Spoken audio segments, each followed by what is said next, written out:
नमस्कार। कर्तव्य पथ में आप सभी का स्वागत है। आज के इस कर्तव्य पथ में बात करेंगे कि भारत के विकास के आधार असंगठित क्षेत्र के कामगारों का भविष्य सुरक्षित करने में जुटी केंद्र सरकार। अमृत काल में एक विकसित राष्ट्र के निर्माण के लिए भारत के सपनों और आकांक्षाओं को साकार करने में भारत की श्रम शक्ति की बहुत बड़ी भूमिका है।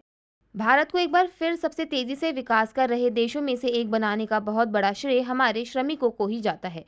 भारत के सपनों को पूरा करने के लिए श्रमिकों का सशक्तिकरण जरूरी है। भारत जब आज़ादी के 75 वर्ष पूरे कर चुका है तो यहाँ भी 85 से 90% मजदूर असंगठित क्षेत्र में काम करते हैं, जिन्हें पहले सामाजिक सुरक्षा सुविधाएं भी प्राप्त नहीं थीं। भारत के इतिहास में ये पहला मौका है जब किसी सरकार ने श्रमिकों की सुध ली है। केंद्र सरकार 29 श्रम कानूनों को 4 श्रम कोड में शामिल कर चुका है। वहीं असंगठित क्षेत्र के श्रमिकों के लिए 5 मार्च 2019 को वृद्धावस्था में आर्थिक सुरक्षा देने वाली प्रधानमंत्री श्रम योगी मान धन योजना शुरू की थी। इस योजना की शुरुआत हुए 4 वर्ष बीत गए हैं और इस दौरान योजना का लाभ देश के 49 लाख से अधिक श्रमिकों तक पहुंचा है। केंद्र सरकार का मानना है कि असंगठित क्षेत्र में काम करने वाले श्रमिक और कामगार देश की नींव हैं। यही कारण है कि सरकार श्रमिकों के कल्याण और उनका जीवन आसान करने के लिए काम कर रही है। हालांकि केंद्र में 9 वर्ष पहले नरेंद्र मोदी की सरकार आने से पहले तक किसी ने इनकी सुध नहीं ली थी, मगर मोदी सरकार ने बीते 9 वर्षों में प्रधानमंत्री जीवन ज्योति बीमा योजना और प्रधानमंत्री सुरक्षा बीमा योजना से आकस्मिक निधन या निशक्तता की दशा में आर्थिक सहायता का प्रबंध किया है। प्रधानमंत्री नरेंद्र मोदी ने जाहिर किया कि राष्ट्र के विकास में सत्यमेव जयते के बराबर श्रमेव जयते की ताकत है। प्रधानमंत्री नरेंद्र मोदी की अगुवाई में शुरू प्रधानमंत्री श्रम योगी मान धन योजना की शुरुआत की गई, जिसमें 13 फरवरी 2023 तक 49.25 लाख लाभार्थी ने पंजीकरण करवाया है। गौरतलब है कि राष्ट्र के निर्माण की मजबूत नींव असंगठित क्षेत्र के निर्माण मजदूर, सब्जी विक्रेता, सफाई कर्मचारी, सुरक्षा गार्ड, मिट्टी का बर्तन बनाने वाले, घरेलू कामगार, रेहड़ी पटरी वाले सहित अन्य असंगठित मजदूरों का भविष्य सुरक्षित रखना आवश्यक है। प्रधानमंत्री श्रमयोगी मानधन योजना में असंगठित कामगारों को 60 वर्ष की आयु के बाद 3,000 रुपये मासिक पेंशन दिए जाने की सुविधा दी गई है। इस योजना का लाभ लेने के लिए श्रमिकों को कॉमन सर्विस सेंटर पर जाकर आधार कार्ड और पासबुक के जरिए बायोमेट्रिक पंजीकरण कराना होगा। योजना का लाभ लेने के लिए खुद भी पंजीकरण किया जा सकता है, जो कि ऑनलाइन होता है। इसके बाद खाते से हर महीने 50% अंशदान ऑटो डेबिट करने की अनुमति देनी होती है। केंद्र सरकार की इस योजना के जरिए कमजोर आर्थिक स्थिति वाले लोगों में भी विश्वास पैदा हुआ है। इस योजना का लाभ उठाकर लोगों का भविष्य सुरक्षित हुआ है। बता दें कि प्रधानमंत्री श्रमयोगी मानधन योजना असंगठित क्षेत्र के लोगों के लिए वरदान साबित हो रही है। इस योजना का मुख्य उद्देश्य है कि असंगठित क्षेत्र के मजदूरों और देश के वरिष्ठ नागरिकों को सशक्त और आत्मनिर्भर बनाया जाए। इस योजना की शुरुआत के समय में भी प्रधानमंत्री नरेंद्र मोदी ने असंगठित क्षेत्र के लोगों से योजना के लिए पंजीकरण कराने की अपील की थी। उन्होंने आम जनता से भी अपील की थी कि अपनी जान पहचान के इस वर्ग के श्रमिकों का अधिक से अधिक पंजीकरण कराने में मदद करें। जानकारी के मुताबिक इस योजना का लाभ असंगठित क्षेत्रों के श्रमिकों जैसे ड्राइवर, रिक्शा चालक, मोची, दर्जी, मजदूर, घरों में काम करने वाले, ईंट भट्टा पर काम करने वाले मजदूर उठा सकते हैं।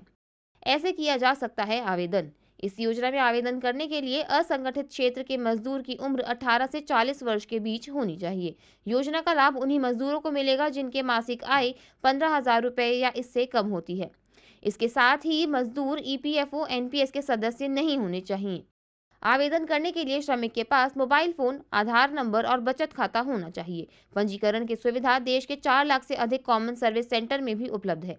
योजना में आवेदन करने के इच्छुक श्रमिक www.maandhan.in पर जाकर ऑनलाइन आवेदन कर सकते हैं। योजना के नियमों के मुताबिक 18 वर्षीय श्रमिकों को हर महीने 55 रुपए का निवेश करना होगा। श्रमिक की आयु अगर 29 वर्ष है तो उसे हर महीने 100 रुपए का निवेश करना होगा और 40 वर्ष की उम्र के श्रमिकों को मासिक 200 रुपए का निवेश करना होगा। इस प्रीमियम में 50% राशि श्रमिक की और 50% राशि सरकार की तरफ से दी जाएगी। किसी कारणवश अगर पेंशन के दौरान लाभार्थी की मृत्यु हो जाती है तो उसके जीवन साथी को 50% राशि पेंशन के रूप में दी जाएगी। केंद्र सरकार ने श्रमिकों और कामगारों के कल्याण के लिए कई अन्य योजनाओं की भी शुरुआत की है। इन योजनाओं में प्रधानमंत्री जीवन बीमा योजना शामिल है, जिसके अंतर्गत जीवन बीमा कवर होता है। बैंक या फिर डाकघर के खाता धारक और ऑटो डेबिट की सहमति देने वालों को 436 रुपए के वार्षिक प्रीमियम का भुगतान करना होता है। इसके आधार पर 18 से 50 वर्ष की आयु के योजना धारक को 2 लाख रुपए की कवरेज दी जाती है। इसके अलावा प्रधानमंत्री सुरक्षा बीमा योजना की शुरुआत हुई है, जिसमें दुर्घटना के कारण जीवन और निशक्तता को कवर किया जाता है।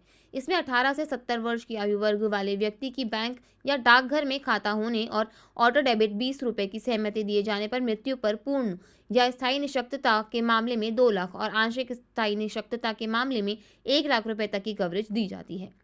आयुष्मान भारत प्रधानमंत्री जन आरोग्य योजना में 27 स्पेशलिटी में 1949 प्रक्रियाओं में भर्ती किए जाने के लिए पात्र परिवार को 5 लाख रुपए का वार्षिक स्वास्थ्य कवरेज दिया जाता है।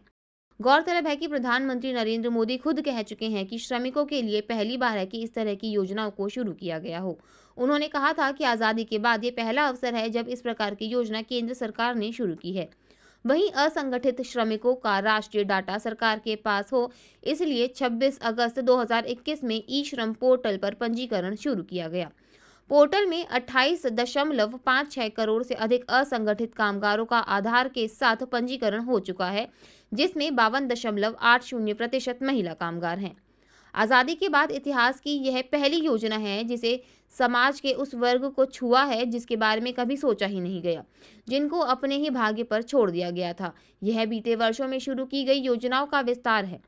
गरीब को, श्रमिक को सस्ती स्वास्थ्य सेवा हो या फिर बीमा का सुरक्षा कवच, यह भी पहली बार मोदी सरकार ने ही सुनिश्चित किया है। आज के लिए इतना ही। अगले कर्तव्य पथ में किसी और मुद्दे पर देंगे आपको विस्तृत जानकारी। तब तक के लिए जुड़े रहें प्रभा साक्षी के साथ। अगर आप भी लेना चाहते हैं देश दुनिया की तमाम जानकारी तो आज ही सब्सक्राइब करें हमारे चैनल को। साथ ही नीचे दिए बेल आइकन को जरूर दबाएं ताकि हर अपडेट आप तक पहुंच सके।